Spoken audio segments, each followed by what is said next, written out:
필수 노동자. 국민의 생명과 신체의 보호 또는 사회의 기능을 유지하기 위한 필수 업무에 종사하는 노동자를 말합니다. 아동, 노인, 장애인 등 돌봄이 필요한 국민들의 건강한 삶을 위한 노동도 필수 노동에 해당합니다. 그러나 그 처우는 상상 이상으로 매우 열악합니다. 이에 전국적으로 국가 책임을 요구하는 돌봄 노동자들의 활동이 시작됐습니다. 어떤 이야기를 하고 있는지 돌봄 노동자들의 목소리를 직접 들어봤습니다.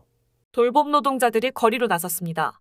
가장 먼저 울산, 부산, 경남, 인천의 돌봄 노동자들이 거리 캠페인을 시작했고 전국 곳곳에서 이를 이어나갈 예정이라 밝혔습니다.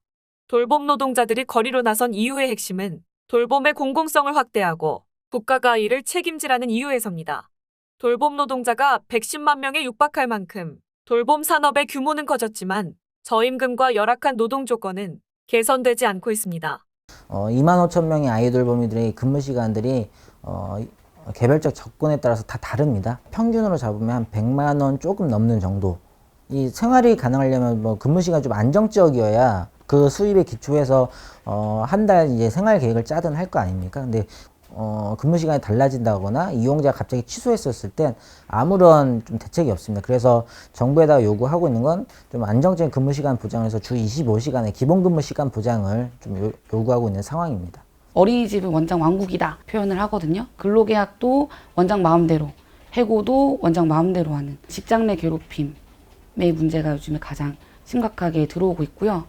그다음에 민간가정 어린이집일 경우에는 페이백 문제.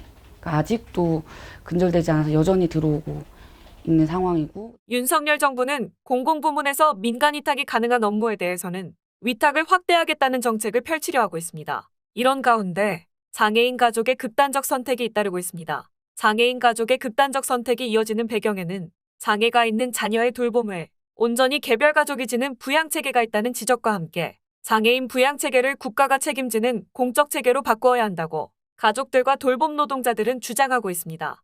우리가 저뿐 아니라 우리 선생님들이 이렇게 활동을 하시면서 제일 안정적이 아닌 게 고용 불안이에요. 저희는 이제 1대1 매치잖아요.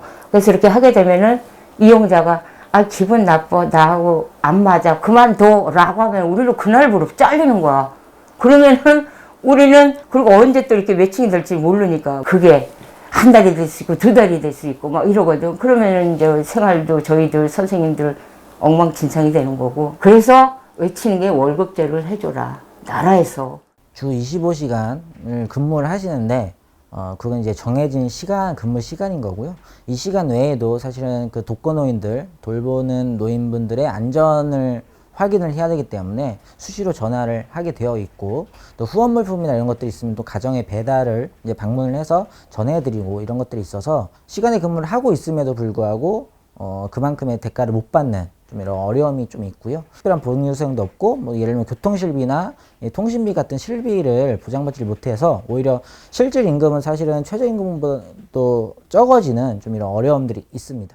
그런데 이번 대선에서 대통령으로 당선된 윤석열 정부는 노동자들의 요구와는 반대로 가고 있습니다. 윤석열 정부의 110대 국정과제에서 사회서비스 혁신을 통한 복지와 돌봄 서비스를 고도화하겠다며 내놓은 내용은 민관협업체계 활성화 방안입니다. 현재 돌봄제도는 국가가 만들었지만 그 운영은 민간기관에 전적으로 위탁하고 있습니다. 어린이집은 민간이 88%를 운영하고 있고 요양 관련 기관 또한 99%가 민간이 운영하고 있습니다. 이로 인해 기관별로 운영 실태가 천차만별이고 행정지침에 허점을 악용하여 수많은 부정과 비리가 야기되고 있습니다. 시장 경쟁으로 돌봄 서비스가 진행되다 보니 서비스의 비용은 높아졌지만 그에 따른 서비스의 질은 관리되지 못합니다.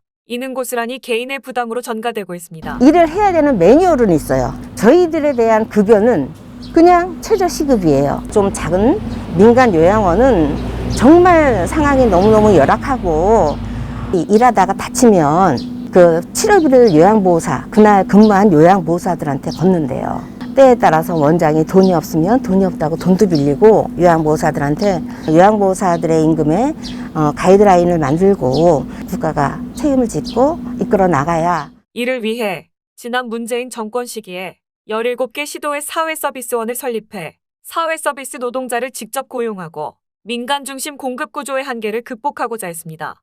하지만 실상은 민간 사업자들과 경쟁하는 하나의 법인 정도의 위치로 작용하고 있는 미미한 수준에 그쳐 근본적인 해결을 하지 못하고 있습니다. 이를 해결할 방법은 국가가 책임을 전면화해 돌봄 노동자의 임금 및 처우를 개선하는 것입니다. 민주노총은 이번 6일 지방선거와 관련해 돌봄 공약을 제기하고 현실을 바꾸기 위한 돌봄 노동자들의 캠페인을 전국적으로 지속할 것이라 밝혔습니다. 이어서 다가오는 7월 2일 노동자 대회에서 돌봄 노동자들의 목소리를 모아낼 것이라 밝혔습니다.